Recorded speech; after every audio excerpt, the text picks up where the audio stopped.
Hi viewers, எல்லோருக்கும் வணக்கம். இன்னைக்கு தென்றலே மெல்ல பேசு கதையில் ஆகாஷை கொலை பண்ணது பரமன் கிடையாதுங்க. அமைச்சருடைய பையன், அந்த கட்சி தலைவர் இருக்கிறாருல, அவருடைய பையன் ராகுல் தான்ன்றது கலாமாக்கு ஏற்கனவே தெரியும். ஏன்னா கலாமாவும் அப்போ கூட இருந்திருக்கிறாங்க. கட்சி தலைவருடைய பையன் கொலை பண்ணதை அவங்க மறைச்சதுனால தான் கலாமாவுக்கு அந்த கட்சி தலைவர் அவங்க கட்சியில் எம்எல்ஏ சீட்டு கொடுத்துருக்கிறாரு. அப்போது அதனால் கலாமா யோசிச்சுக்கிட்டே இருக்காங்க, அந்த அவன் பண்ண கொலையில் இப்போ பரமன் மாட்டிக்கிட்டானே, அதுவும் இல்லாமல் நமக்கு இதில் ஒரு நல்லதும் நடந்திருக்குது, பரமனும் இளமதியும் பிரிஞ்சுட்டாங்க, இந்த ஒரு நல்ல விஷயம் நடந்திருக்கு, ஆனால் பரமனை எப்படியாச்சும் வெளியில் கொண்டு வரணுமே அப்படின்னு யோசிச்சுட்டு இருக்காங்க. இளமதியை நினச்சி, இளமதி நீ என்கிட்ட எவ்வளோ சவால் விட்டடி, இதை வச்சே நான் பரமன் மண்டையில் கழுவி கழுவி உன் மேலே கோவப்படுற மாதிரி அவனை பிரித்து கொண்டு வரேன் பாரு அப்படின்னு யோசிச்சுக்கிட்டு இருக்காங்க. அதுக்கப்புறம் இளமதிங்க வீட்டில் பரமன் ஜெயிலுக்கு போனதை நினச்சி அவங்களுக்கு ரொம்ப மனசுக்கு வருத்தம். அவர்கிட்ட பழகுனது, அவர் வளையல் வாங்கி கொடுத்தது, அவர் கொலுசு வாங்கி கொடுத்தது எல்லாத்தையும் நினச்சி நினச்சி அப்படியே அழுகுறாங்கங்க. அவர் கொலுசு ஒரு நாள் வாங்கி கொடுக்கும்போது அவங்க காலில் அதை போட்டு விட்டார், அதை நினச்சும் அழுகுறாங்க. அந்த கொலுசு அருந்து போகுது. அப்போது அந்த அருந்து போகிற கொலுசை எடுத்து வச்சுக்கின்னு அவர் சொன்னதை நினைக்கிறாங்கங்க. பரமன் இந்த காலில் நான் இந்த கொலுசு போட்டு விடும்போது நீ நடக்கும் போதெல்லாம் ஜல் ஜல்ன்னும் போதெல்லாம் நான் உன் கூடவே இருக்கிற மாதிரி இருக்கணும் இளமதி அப்படின்னு சொல்லி போட்டு விடுறாரு.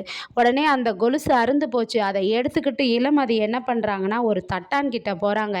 இதை பற்ற வச்சு கொடுங்க அப்படின்னு சொல்லிட்டு, அவர் இது பற்ற வைக்க முடியாதுமான்னுறாரு. ஐயா அப்படி சொல்லாதீங்க ஐயா, ப்ளீஸ் ஐயா, தயவு செய்து இந்த கொலுசை எப்படியாவது பற்ற வச்சு கொடுத்துருங்களேன் அப்படின்னு அழுகுறாங்க.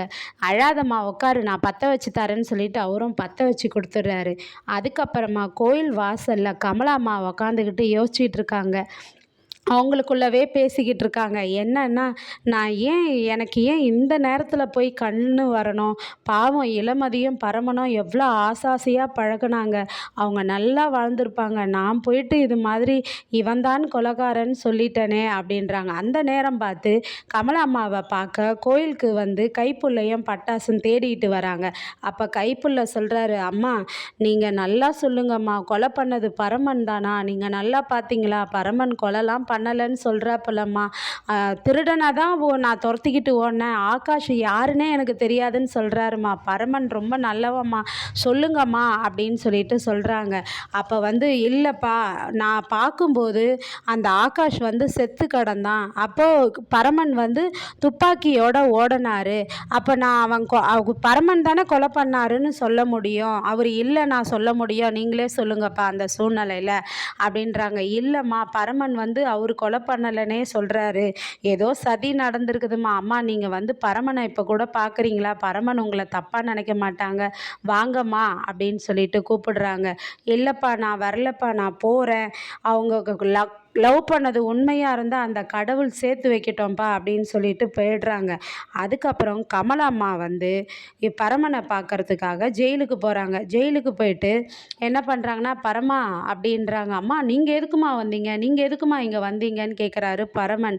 உடனே ரஞ்சினி சொல்கிறாங்க, ரஞ்சிதா, பரமா அம்மா சாப்பிடல, தூங்கலை, எதுவுமே செய்யலை, உன்னை நினச்சி நினச்சி அழுதுகிட்டு இருக்காங்க அப்படின்னு சொல்கிறாங்க. அம்மா ஏம்மா இப்படிலாம் இருக்கீங்கன்னு கேட்குறாரு கலாமாவை பார்த்து பரமன்.